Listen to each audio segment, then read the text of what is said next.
Now imagine this, you're watching your favorite NBA team in a tight game. The energy in the arena is electric. Then out of nowhere, a questionable foul is called. The momentum shifts, the other team takes control, and just like that, your team loses. But what if I told you this wasn't just bad officiating? What if the referee was betting on the game? Before he became the most infamous NBA referee in NBA history, Tim Donaghy was just another basketball-loving kid. Born on January 7th, 1967 in Havertown, Pennsylvania, Donaghy grew up surrounded by basketball. He went to high school with Joey Crawford and Mike Callahan, two of the most respected officials in the league. But while they stuck to the rules, Donaghy had different plans. In 1994, Donaghy landed his dream job, an NBA referee. Over the next 13 years, he officiated 772 regular season games and 20 playoff matchups. But something sinister was happening behind the whistle, something that would shake the very foundation of the NBA. In 2007, the FBI launched an investigation into an underground sports betting ring. But as they dug deeper,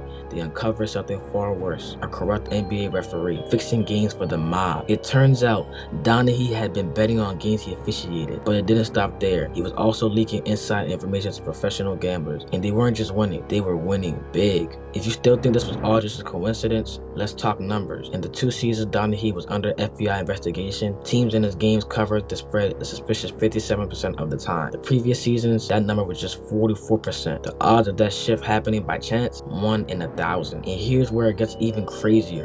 In 2007, there were 10 straight games where Donaghy officiated where the point spread moved significantly before tip-off. Every single time, the big money won. Someone on the inside was feeding gamblers the script and making millions. On August 15, 2007, Tim Donaghy pleaded guilty to 2 federal charges: conspiracy to engage in wire fraud and transmitting betting information across state lines. He admitted to using coded language to tip off gamblers about player injuries, referee biases, even personal grudges between refs and players. His price, $5,000 per game. Chump change compared to millions made from his intel, but it didn't matter. The feds had him. He was sentenced to 15 months in prison. Here's the thing, Donaghy insists he acted alone, that the NBA didn't know about the corruption, but some don't believe him. But today, Donaghy is now out of jail and is still making headlines. He wrote a book called Personal Foul, where he doubled down on all his claims and what he used to do.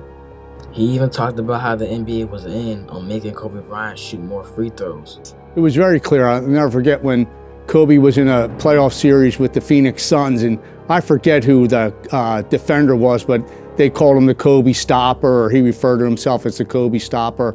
And they would show us video of games previously of plays that fouls weren't called, of this guy holding him or defending him too strongly, and they wanted freedom of movement because they wanted higher scoring in these games. So they would show you plays and say, this was a foul that was missed, and these 3 referees missed this play. Make sure you don't let this happen tonight. Make sure you call this when this happens. And that's how they would program and train the officials in the next game to have more freedom of movement and have Kobe Bryant have the ability to score more points and do well. And how he got revenge for another NBA referee for what Allen Iverson said to him. Tell me about that situation. Iverson had some history with Steve Javie, and they had some issues going back and forth. The last couple games he had officiated, and the last game, Iverson had threatened Javie that he was going to kill him. And, you know, we as an officiating staff felt that Iverson should have been suspended. They didn't suspend him, they just fined him.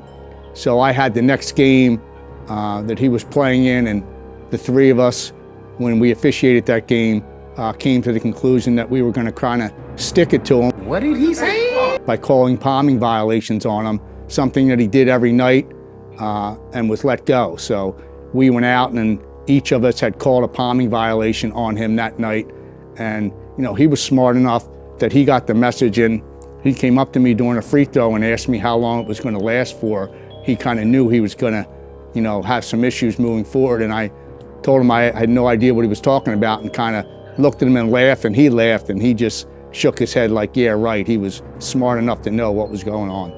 But here's the ironic twist. The league now sponsors with sportsbooks like FanDuel and DraftKings, live bets promoted on broadcast. And some NBA teams currently have betting lounges inside of their arenas. The same league that once had zero tolerance for gambling now profits millions from them. But Donaghy's scandal left a permanent stain on the league. Fans still question whether games are truly fair. And even now, every time a ref makes a suspicious call, people wonder, is the fix still in? Now, what do you guys think? Was Tim Donaghy just one bad apple, or was he part of something much bigger? Let me know your thoughts down below in the comments. And if you want more, please be sure to like the video and subscribe.